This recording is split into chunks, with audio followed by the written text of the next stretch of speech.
ആക്രി വിറ്റ് ഒരു വർഷം സമ്പാദിക്കുന്നത് 3 കോടി. ദിവസം 200 കിലോഗ്രാം മാലിന്യം സംസ്കരിച്ചു കൊണ്ടു തുടങ്ങിയ ഗ്രീൻവേവ്സ് എന്ന സ്റ്റാർട്ടപ്പ് കമ്പനി ഇന്ന് നിത്യവും കൈകാര്യം ചെയ്യുന്നത് 30,000 കിലോഗ്രാം മാലിന്യം. പലയിടങ്ങളിലായി 140 ജീവനക്കാർ.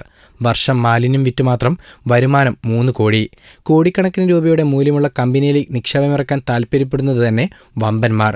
6 ലക്ഷം രൂപ മൂലധനത്തിൽ തുടങ്ങി വെറും 5 വർഷം കൊണ്ട് ഇങ്ങനെയൊക്കെ സാധിക്കണമെങ്കിൽ അതിനു പിന്നിൽ കഠിനാധ്വാനത്തിന്റെയും നിശ്ചയദാർഢ്യത്തിന്റെയും ഒത്തിരി വളവുതിരികൾ തരണം ചെയ്തിട്ടുണ്ടാകും. ഡൽഹി സർവകലാശാലയിലെ ചരിത്ര വിദ്യാർത്ഥിയിൽ നിന്ന് ഗ്രീൻവേവ്സിലൂടെ വിജയഗാഥ രചിക്കാനിടയായ സാഹചര്യം സ്ഥാപകൻ ജാബിൻ കാരാട്ട് തന്നെ പറയുന്നു. അടിവാരമാണ് തന്റെ നാട്, മൊട്ടമ്മൽ വീട്. ഡിഗ്രി PG പഠനത്തിന് നാടുവിട്ട് ഡൽഹിയിലെത്തിയ ശേഷമാണ് എന്റെ കാഴ്ചപ്പാട് മാറാൻ തുടങ്ങിയത്. കൈവല്യ എഡ്യൂക്കേഷൻ ഫൗണ്ടേഷന്റെ ഗാന്ധി ഫെലോഷിപ്പ് കിട്ടിയത് വഴിത്തിരിവായി. ഇതിലൂടെ ബോംബെയിലെ ചേരി നിവാസികൾക്കിടയിൽ ഇറങ്ങി പ്രവർത്തിക്കാൻ അവസരം വന്നു. അസൈൻമെന്റിന്റെ ഭാഗമായി 2 വർഷം ബോംബെ മുനിസിപ്പൽ ഗവൺമെന്റ് സ്കൂളിൽ ജോലി ചെയ്തിട്ടുണ്ട്. ജീവിതത്തിൽ അർത്ഥവത്തായി ജനോപകാരപ്രദമായി എന്തെങ്കിലും ചെയ്യണമെന്ന തോന്നൽ ആ ജീവിതത്തിൽ നിന്ന് ഉരുത്തിരിഞ്ഞതാണ്. വികസിച്ചു വരുന്ന ഇന്ത്യയുടെ പ്രധാന പ്രശ്നങ്ങളിലൊന്നാണ് മാലിന്യമെന്ന് ആ ദിനങ്ങൾ എന്നെ ബോധ്യപ്പെടുത്തി. ഇപ്പോൾ ഉൽപ്പാദിപ്പിക്കപ്പെടുന്ന മാലിന്യത്തിന്റെ 10 ഇരട്ടി വരും അടുത്ത ദശകങ്ങളിൽ. സർക്കാർ സംവിധാനങ്ങൾ ഇക്കാര്യത്തിൽ 95% പരാജയവുമാണ്. സേവന മേഖലയും ഒപ്പം വരുമാനമാർഗവും എന്ന നിലയിൽ മാലിന്യം തെളിഞ്ഞു വന്നത് അങ്ങനെയാണ്. കോയമ്പത്തൂരിലെ മാലിന്യം പെറുക്കി ജീവിക്കുന്ന ആളുകൾക്കിടെ 3 മാസം ജീവിച്ച് മാലിന്യത്തിന്റെ ഒരറ്റം മുതൽ മറ്റേ അറ്റം വരെ പഠിക്കുകയായിരുന്നു അടുത്ത പടി.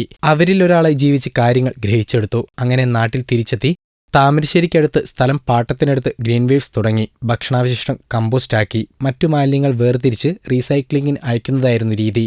മാലിന്യമെന്ന് നാട്ടുകാർ പറയുന്ന വസ്തുക്കൾ റീസൈക്കിൾ ചെയ്ത് ഇന്ന് ഗ്രീൻവേവ്സ് 3 കോടിയോളം രൂപ വർഷം സമാഹരിക്കുന്നുണ്ട്.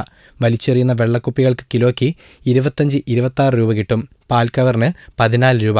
ഇങ്ങനെ ഓരോ മാലിന്യത്തിനും വിലയുണ്ട്. വീടുകൾ, ഫ്ളാറ്റുകൾ, ഹോട്ടലുകൾ, മാളുകൾ, ഫാക്ടറികൾ എന്നിവിടങ്ങളിൽ നിന്നെല്ലാം മാലിന്യം ഞങ്ങൾ സ്വീകരിക്കുന്നു.